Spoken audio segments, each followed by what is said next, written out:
নমস্কাৰ বন্ধুসকল, আজি মই আপোনালোকক দেখুৱাম যে কেনেকৈ তেখেতৰ যিকোনো এখন পতাত নিজৰ নামটো আছে, অন্তৰ্ভুক্ত হৈছে নে নাই হোৱা তাক কেনেকৈ চেক কৰিব পাৰি আজি মই আপোনালোকক দেখুৱাম। তো প্ৰথমতে আপোনালোকে এটা এপ ইনষ্টল কৰিব লাগিব। আপোনালোকৰ এণ্ড্ৰইড মোবাইলত প্লে ষ্ট'ৰলৈ যাওক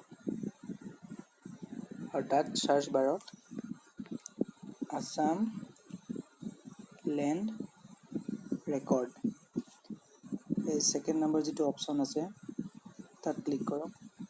যিটো ধৰিত্ৰী বুলি ওলাই আছে তাত ক্লিক কৰক। ক্লিক কৰি এইটো আপোনালোকে ইনষ্টল কৰিব লাগিব। মোৰ যিহেতু অলৰেডি ইনষ্টল হৈ আছে তো মই ডাইৰেক্ট অপেন কৰিছোঁ।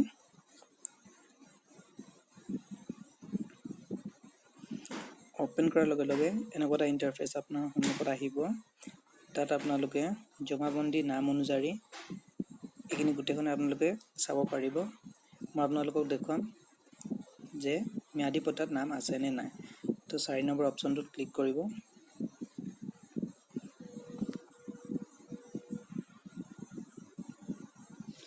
ক্লিক কৰাৰ লগে লগে এনেকুৱা ধৰণৰ এখন পেজ খোল খাব।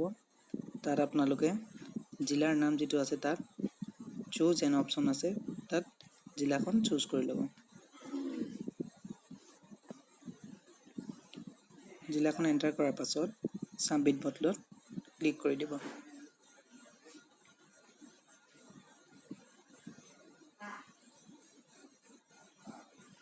ক্লিক কৰাৰ লগে লগে আপোনালোকে এইকেইটা অপশ্যন ফিল আপ কৰিব লাগিব: মহকুমা, চক্ৰ, মৌজা, গাঁও বা চহৰ আৰু পট্টাৰ আকাৰ।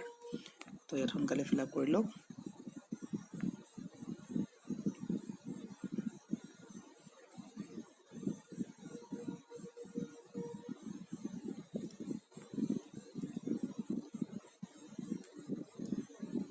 যদি আপুনি ম্যাদী পট্টাৰ চাব বিচাৰে প্ৰথম নম্বৰ অপশ্যনটো ক্লিক কৰিব, নহ'লে বাকী অপশ্যনবোৰ আপোনাৰ মুখৰ আগত আছে।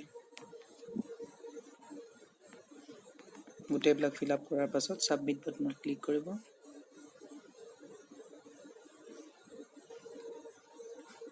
এতিয়া আপোনালোকৰ পট্টাৰ নম্বৰটো চাই ল'ব। তাত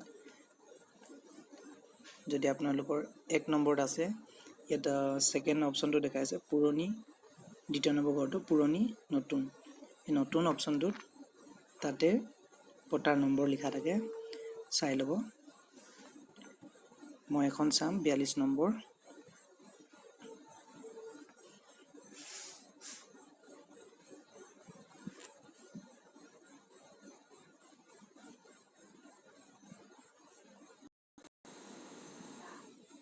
এয়া মোৰ সন্মুখত আছে 42 নম্বৰ।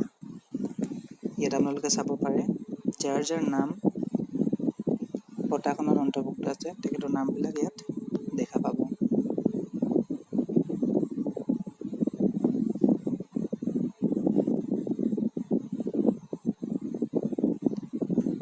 চ' কেনে লাগিল ভিডিঅ'টো? যদি উপকাৰী বুলি ভাবিছে তেন্তে লাইক কৰিব, শ্বেয়াৰ কৰিব আৰু ছাবস্ক্ৰাইব কৰিবলৈ নাপাহৰিব। ধন্যবাদ। জয় অসম।